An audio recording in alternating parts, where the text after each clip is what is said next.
លុយរបស់អ៊ីយ៉ានជាលុយក្នុងគ្រួសារវាងមានអីពាក់ព័ន្ធជាមួយឯងតាមមើលទៅឯងមិនចង់ទិញឲ្យចិត្តអត់បានមែនតាំងពីតូចអ៊ំស្រឡាញ់ឯងខ្លាំងណាស់មិនក៏អញ្ចឹងខ្ជិលនិយាយជាមួយឯងណាស់ថ្ងៃនេះបើឯងមិនទិញផ្ទះឲ្យប្អូនឯងទេថ្ងៃក្រោយគ្រួសារវាងឯងមិនបាច់ចូលទៀតទេអ៊ំស្រីទៀមទានេះមិនចេះខ្មាស់អៀនមែនអាចចោលមកសៀតឯងនិយាយស្អីនេះជារឿងគ្រួសារវាងអត់ពាក់ព័ន្ធជាមួយឯងទេឈិនបើខ្លាំងឯងជួយចេញលើគេទៅឯងជាអ្នកក្រចង់មកព្រោះអីនៅទីនេះលោកតាចាខ្ញុំដឹងហើយវ៉ាន់ជីងជួយភ្ជាប់អ៊ីមែលទៅលឹមឈិនលោកម្ចាស់រឿងដែលខ្ញុំស៊ើបពីមុខពេញនិញខ្ញុំបានស៊ើបរួចហើយមុខពេញនិញរំលឹករឿងភ្ជាប់ពាក្យជាមួយលោកម្ចាស់ពិតជាមានគោលបំណងផ្សេងហើយគ្រួសារធំទាំង4នៅសាំងជីងប្រកួតប្រជែងគ្នាគ្រួសារមុខរកស៊ីមានផលិតផលឱសថគឺគ្មានទេពចម្បាំងផ្កាយ9ការពារ3គ្រួសារទៀតផងចង់ដណ្ដើមលេខរៀងគ្រួសារអភិជនគ្រួសារមុខចង់ពង្រឹងអំណាចរបស់ខ្លួនឯងត្រូវសវ៉ាចាប់ដៃគូខាងក្រៅពិសេសគឺគូសកលដែលគ្រួសារមុខណែនាំគេសុទ្ធតែមិនពេញចិត្តតាមពិតអញ្ចឹងទេយ៉ាងណាលោកជាអ្នកប្រុសគ្រួសារធំលីមត្រឹមឋានៈអ្នកប្រុសមិនអន់ជាងអ្នកណាទេថែមទាំងមានឱកាសក្លាយជាម្ចាស់គ្រួសារលីមទៀតផងនេះជាឱកាសល្អបំផុតសម្រាប់គ្រួសារមុខអ្នកបន្តមរតកគ្រួសារដែលគេបានផាត់ចោលកាន់តែងាយស្រួលទិញទឹកចិត្តដូច្នេះមុខពេញនិញមិនត្រឹមតែមិនបំផ្លាញលោកគេអាចជួយលោកដណ្ដើមយកគ្រួសារលីមមកវិញក៏ថាបានដែរត្រូវហើយគេមិនដឹងពីសាវតាពិតរបស់លោកទេទើបគេហ៊ានដាក់លក្ខខណ្ឌជាមួយលោកគេមិនដឹងពីសាវតាពិតរបស់ខ្ញុំទេស្រីម្នាក់នេះមានកំណត់ជ្រៅណាស់មិនមែនធម្មតាទេគួរបដិសេធនឹងគេទៅប្រាប់មុខពេញនឹងទៅខ្ញុំយល់ព្រមលោកម្ចាស់យល់ព្រមរៀបការជាមួយនឹងគេមែនទេពេលដែលគេប្រើប្រាស់ខ្ញុំជាពេលដែលខ្ញុំត្រូវប្រើប្រាស់គេដែរណាមួយយើងគួរដល់ពេលទៅសាំងចេញវិញហើយឃ្លាតពីស្រុក10ឆ្នាំខ្ញុំជឿថាពួកគេបំភ្លេចខ្ញុំចោលទៅហើយគួរទៅដល់ពេលហើយឲ្យពួកគេដឹងថាលឹមឈិនខ្ញុំត្រឡប់មកវិញជូនដំណឹងទៅវិមានស្ដេចទេពទៅ3ថ្ងៃក្រោយខ្ញុំទៅដល់សាំងជីងទទួលបញ្ជាម៉ាក់គំនុំឈាមកាលពីមុនខ្ញុំមានសមត្ថភាពសងសឹកហើយទៅវិញលើកនេះខ្ញុំនឹងឲ្យមនុស្សដែលធ្លាប់ធ្វើបាបម៉ាក់សងតម្លៃមកវិញ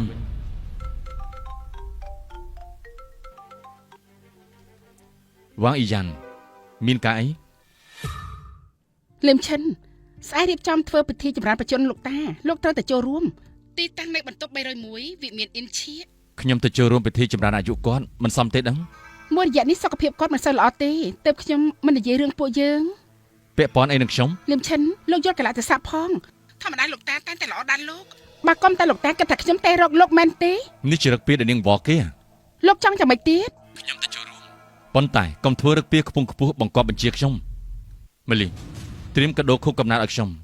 ស្អែកខ្ញុំទៅចូលរួមពិធីចម្រើនអាយុលោកម្ចាស់ធំលោកម្ចាស់ចង់ទៅចូលរួមទៀតអីប្រហែលឆ្នាំនេះខ្ញុំជាអ្នកថែទាំលោកម្ចាស់ធំគាត់ទុកខ្ញុំដូចជាចៅបង្កើតចាត់ទុកថាជំនួនលាគាត់ខ្ញុំយល់ហើយអ្នកនាងយ៉ាងម៉េចហ្នឹងគេហ៊ានបាត់ទូរស័ព្ទមុនពីមុនគេមិនអាចធ្វើអញ្ចឹងទេប៉ុន្តែអ្នកនាងគេលែងជាមួយអ្នកនាងហាញតាបានជីងពិធីខុសកំណត់នៅថ្ងៃស្អែកនេះអាយូលឹមឈិនមើលចុះរូបរាងអ្នកក្រីក្រទីនេះជាវិមានអ៊ីនឈៀសន្តាគារលំដាប់ផ្កាយ7តែមួយនៅជីងលីងអ្នកមានឋានៈក្រោមសទ្ធីគេមិនឲ្យចូលទេឯងជាអ្នកក្រីក្រគ្មានសិទ្ធិចូលទីនេះទេបញ្ញាប់ចេញទៅវិញភ្លាមទៅខ្ញុំមកទីនេះមិនតន់ដោះវាឯងបង្កប់បញ្ជាទេចាំអញរអ៊ីខ្លួនត្រូវទេគ្មានមកជួបគេមិនហើយលឹមឈិនប្រហែលថ្ងៃមុនខ្ញុំលើកថាលោកលៃខឹងសម្បើមណានិយាយទៅ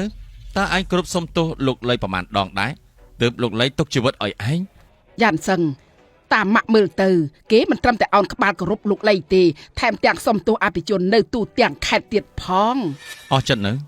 ចាំមិញចាក់ចំចំណុចរសើបអញ្ចឹងប្រញាប់ទៅវិញទៅអញ្ចឹងប្រញាប់ចេញទៅវិញទៅទីនេះតើតាជាអ្នកប្រុសមានទ្រព្យសម្បត្តិដូចខ្ញុំទើបមានសិទ្ធិចូលចំណែកឯងវិញមិនស័ក្តិសមចូលទេចាំបាច់និយាយច្រើនធ្វើអីឯងមើលទៅរូបរាងគេទៅ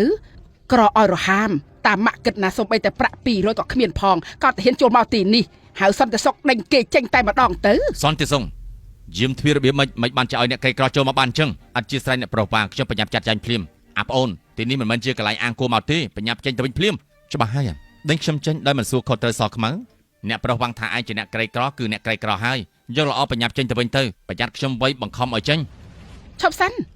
ពួកឯងចង់ធ្វើអី មេកាទីនេះមានអ្នកក្រលបចូលមកក្នុងខ្ញុំកំពុងតែដេញគេចេញទៅវិញ អ្នកក្រអីបងថ្លៃ ឯងគឺ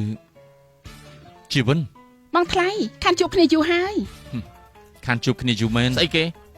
បងថ្លៃ ពួកឯងចាំតែថ្លាមធំមែនហ៊ានដេញបងថ្លៃខ្ញុំចេញទៅវិញផង មេកាមិនពាក់ព័ន្ធនឹងខ្ញុំទេគឺអ្នកប្រុសវាងឲ្យពួកខ្ញុំធ្វើអញ្ចឹង យ៉ាងសឹងអ៊ំស្រីថ្ងៃនេះរៀបចំពិធីចម្រើនអាយុលោកតាហេតុអីបានจะដេញបងថ្លៃខ្ញុំចេញទៅវិញ បងចដូនមួយគេលេងជាបងថ្លៃទៀតហើយអាសម្រាប់នេះគេមិនចេះប្រមាណខ្លួនលួចមានស្រីក្បត់បងខ្ញុំថែមទាំងទៅអុកលុកក្នុងពិធីគោរពគ្រូខ្ញុំទៀតទើបបានជាបងស្រីខ្ញុំដេញគេចេញពីផ្ទះ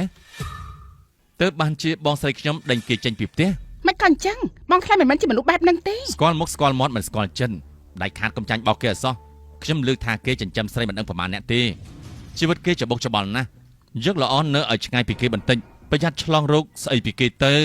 បានហើយជាវិនត្រូវហើយកាលពីមុនជន់ដែលអ៊ំនិយាយជាមួយឯងនេះយ៉ាងម៉េចដែរពិចារណាមិនហើយបងអូនចដូនមួយឯងចិត្តរៀបការហើយឯងធ្វើជាបងស្រីគេគួរតែបានអួតអ្វីខ្លះអាចទិញផ្ទះគេបានដែរអ៊ំស្រីយ៉ាងសឹងរៀបការខ្ញុំប្រកាសជាសប្បាយចិត្តតែរឿងទិញផ្ទះឲ្យគេវាដូចជាថ្លៃពេកហើយគ្រាន់តែទិញផ្ទះសោះជាប្អូនចដូនមួយឯងណា ត្រូវឲ្យបងស្រីបងធ្វើជាមេការក្រែងបានប្រាក់ខែខ្ពស់ដែរតើទិញផ្ទះចង់ដែរខ្ញុំមានអីអស្ចារ្យសំបីលុយបន្តិចបន្តួចក៏មិនព្រមចាយបងដូចជាមកស្វាត់ពេកហើយ ប៉ុន្តែយ៉ាងសឹងគេពិតជាគ្មានលុយដល់ម្លឹងទេបងអេយ៉ានគាត់មានលុយច្រើនជាងលុយរបស់អេយ៉ានជាលុយក្នុងគ្រួសារវាងមានអីពាក់ព័ន្ធជាមួយឯងតាមមើលទៅឯងមិនចង់ទិញឲ្យចិត្តអត់បានមែនតាំងពីតូចអ៊ំស្រឡាញ់ឯងខ្លាំងណាស់មិនក៏អញ្ចឹងខ្ជិលនិយាយជាមួយឯងណាស់ថ្ងៃនេះបើឯងមិនទិញផ្ទះឲ្យប្អូនឯងទេថ្ងៃក្រោយគ្រួសារវាងឯងមិនបាច់ចូលទៀតទេអ៊ំស្រី ទៀមទានេះមិនចេះខ្មាស់អៀនមែន អាចចោលមកសៀតឯងនិយាយស្អីនេះជារឿងគ្រួសារវាងអត់ពាក់ព័ន្ធជាមួយឯងទេ ឈិនបើខ្លាំងអញជួយចេញលើគេទៅអញជាអ្នកក្រចង់មកព្រោះអីនៅទីនេះ អ៊ំស្រីរឿងលុយកាក់ចាំខ្ញុំរកមធ្យោបាយយើងចូលរួមពិធីចម្រើនអាយុលោកតាសិនទៅណាចង់ទៅណាបើថ្ងៃនេះឯងមិនទិញផ្ទះឲ្យប្អូនឯងទេឯងនឹងអាចសម្រាប់នេះមិនអាចចូលក្នុងបានទេ